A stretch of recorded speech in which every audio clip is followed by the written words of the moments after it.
আমার খবর। পয়লা মার্চ অনুষ্ঠিত হতে চলা এসএসসি গ্রুপ সি পরীক্ষার প্রস্তুতি এবং 8ই মার্চের গ্রুপ ডি পরীক্ষাকে সামনে রেখে বীরভূম জেলায় বিভিন্ন পরীক্ষা কেন্দ্র পরিদর্শন করলেন SSC state zone chairman Arindam Gangopadhyay. এদিন তিনি জেলার মোট 4টি বিদ্যালয় ঘুরে দেখেন। প্রথমে বোলপুরের একটি পরীক্ষা কেন্দ্র, এরপর সাঁইথিয়ার একটি বিদ্যালয় এবং শেষে Suri municipal girls high school এবং বেনিমাধব ইনস্টিটিউশন পরিদর্শন করেন। পরিদর্শনের সময় প্রতিটা পরীক্ষা কক্ষ, পরিকাঠামো, পরীক্ষার্থীদের বসার ব্যবস্থা খতিয়ে দেখা হয়। পাশাপাশি সিসিটিভি নজরদারি, নিরাপত্তা ব্যবস্থা এবং পরীক্ষার সামগ্রিক পরিবেশ নিয়েও বিস্তারিত পর্যবেক্ষণ করেন তিনি। স্টেট জোন চেয়ারম্যান জানান, এটি আনুষ্ঠানিক পরিদর্শন নয়, বরং 1 ও 8ই মার্চের পরীক্ষাকে সামনে রেখে প্রশাসনের সঙ্গে আলোচনার আগে কেন্দ্রগুলির প্রস্তুতি যাচাই করা হয়েছে। পরীক্ষার প্রতিটা খুঁটিনাটি বিষয়, পরিকাঠামো, নিরাপত্তা ও নজরদারি সবকিছুই খতিয়ে দেখা হয়েছে বলেই তিনি জানান। উল্লেখ্য, এবছর বীরভূম জেলার মোট 87টি পরীক্ষা কেন্দ্র রয়েছে। তার মধ্যেই বেশ কয়েকটি গুরুত্বপূর্ণ কেন্দ্র এদিন পরিদর্শন করা হয়।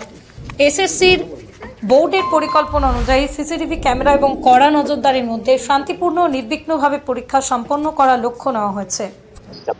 আমি পরিদর্শন সেভাবে না, আমাদের তো স্কুল সার্ভিস কমিশনের 1 এবং 8 মার্চ পরীক্ষা আছে, সেই এতেই কয়েকটা সেন্টার আর কি, যেগুলোতে আমাদের পরীক্ষা হবে বা আমাদের অ্যাডমিনিস্ট্রেশনের সঙ্গেও একবার বসার জন্য আমি শিউরি এসেছি।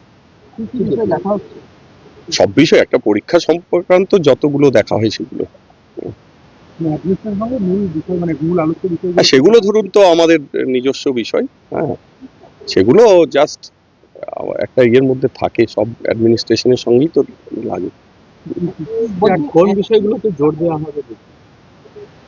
সব পরীক্ষার সংক্রান্ত, পরীক্ষা মানে ঠিকঠাক হওয়ার জন্য যতগুলো সমস্ত ডিপার্টমেন্ট যাতে ঠিকঠাক এই ইনভলভ থাকেন, সেই জন্য। আবার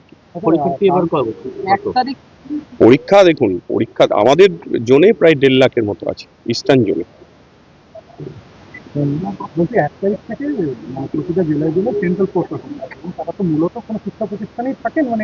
সেগুলো মিটে গেছে, সেগুলো মিটে গেছে, মানে যেগুলোতে সেন্টার হচ্ছে সেগুলো তো সেখানে ফোর্স সেটা বলা হয়ে গেছে। কটা সেন্টার হচ্ছে? বীরভূমে 87টা সেন্টার আছে, 87। এই মোমেন্টে না, বীরভূমেরটা তাহলে দেখতে হবে একটু, বীরভূমে কত সেটা দেখতে হবে, সেটা এক্সাক্টটা দেখতে হবে। এর আগে টিচার রিক্রুটমেন্টের যে পরীক্ষা হলো, সেখানে তো এখনো রিক্রুটমেন্টটা হয়নি, সেটা নিয়ে এখনো চলছে তো।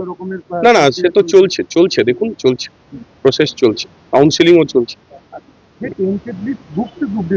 তাদের ক্ষেত্রেও কি পদ্ধতি একই, মানে তারা সেম কি করা হয়? তারা যদি কাজের মধ্যে ফর্ম ফিল আপ করে দেন বা মানে তাদের, দেখুন তাদেরও অ্যাডমিট জেনারেট হয়নি তাদের।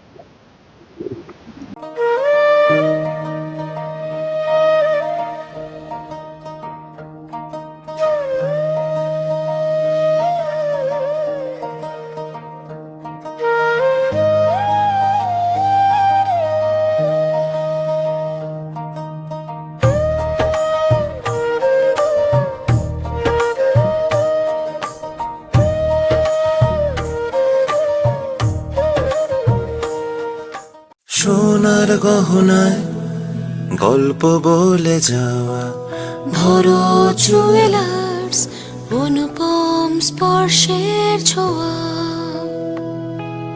মায়ের স্নেহ, কন্যার সাজ, প্রতিটি রত্নে ভরো জুয়েলার্স। ভরত জুয়েলার্স, গুণমানের অঙ্গীকার, শান্তিনিকেতন রোড, বোলপুর।